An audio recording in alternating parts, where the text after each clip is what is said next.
Moedersdag is 'n wonderlike, hartseer, angswekkende dag. Ek sal verduidelik hoekom dit hierdie mengelmoes van emosies is.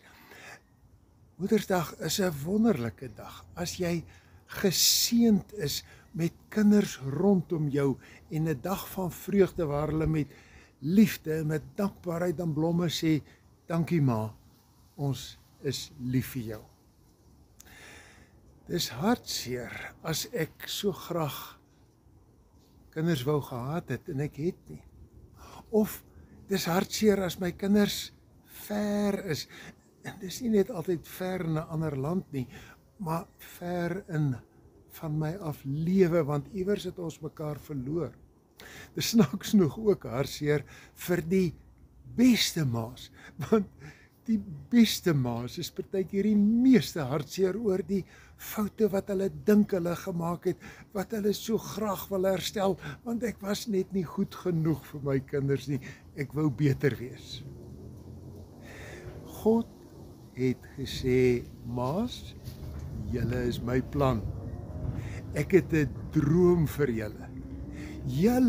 My droom is dat uit julle liggame sal daar kinders gebore word en daai kinders sal groot word om vir God lief te hê.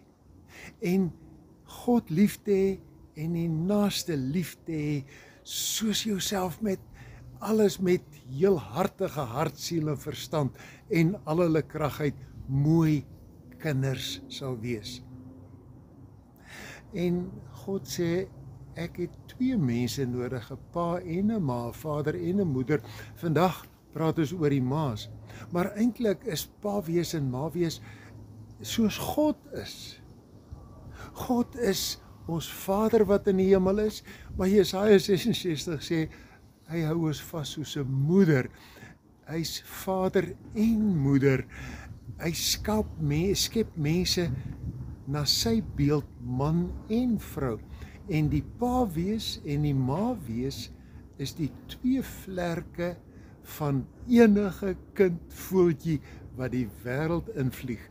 En daarom moet ons sê, pa, hier is jou rol, en vandag, ma, hier is jou rol. Dis wat jy moet doen. Natuurlik in opvoeding moet 'n mens soms pa wees styl volg en soms ma wees styl. Pa wees soos wat Paulus in 1 Tessalonisense 2 sê, ek was soms nogal taaf met julle, streng met julle, soos 'n pa. En direk daarna sê, ek was met julle sag, soos 'n ma. Dus kinders het 2 mense nodig. Ek het net nou gesê, daar's die emosie van vreugde en hartseer. Daar's ook die emosie van angs.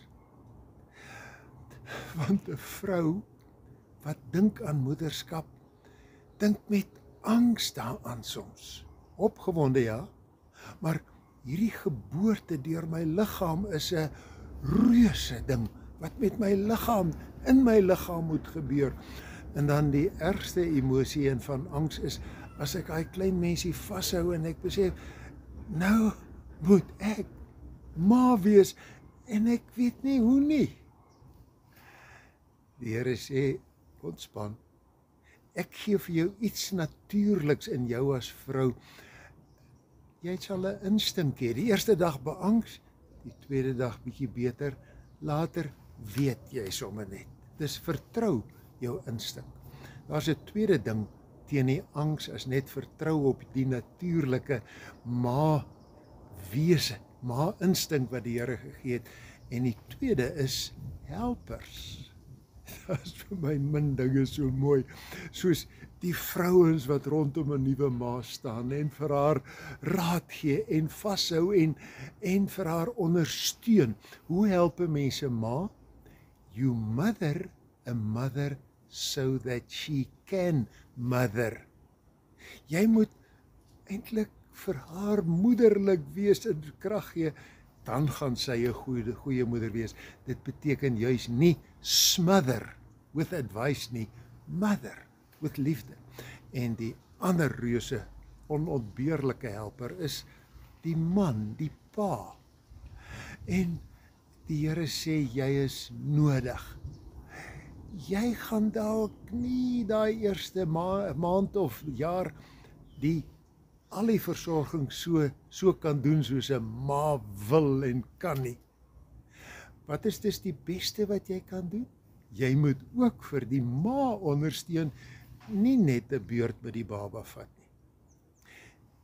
Die beste ding wat 'n pa vir sy kinders kan doen, is om hulle ma lief te hê. Mighty Men van al die konferensies het gesê, sterk man moet man wees vir ma en kinders. Die laaste ding wat die angs wegvat, is die genade dat God homself gee. Soek jou krag in die Here en in sy sterkte. Bly naby aan hom en iewers gaan jy net die krag kry, die aanvoeling om reuse, onhanteerbare krisisse met 'n kind te hanteer, want onthou, nêrens kry jy so seer soos wanneer jou kind seer kry nie, en daarom is dit waar God vir jou die meeste help. Laaste vraag. Sê nou maar ek is enkelma. Sê nou maar ek is regtig amper alleen, die familie rondom my is min of ver en soos 50% van Suid-Afrikaanse gesinne is pa, die man, weg. Deur die Here se genade sal jy hierdie 2 mensstaak mens alleen kan doen. Kyk net na 2 Timoteus 1. Daar word gesê hierdie pragtige kind Timoteus het hierdie mooi mens geword met sy ma en sy ouma se name wat genoem word. Pa se naam word nie eers genoem nie. Dis gee jou liefde. Vind jou krag in die Here en jy sal dit kan doen. En op die ou end vervul ek God se droom. Die pragtige afsluitingshoofstuk van Spreuke sê koning Lemuel, hier is die advies wat wie gegee het? Jou ma. Dis sy ma het 'n koningkie groot gemaak. Nie 'n koningkie nie, 'n goeie koning. En daardie koning dien die Here met sy menswees. Ek wil vir elke ma nie net blomme gee nie, maar sommer net die Here se genade toebid. Kom ons doen dit.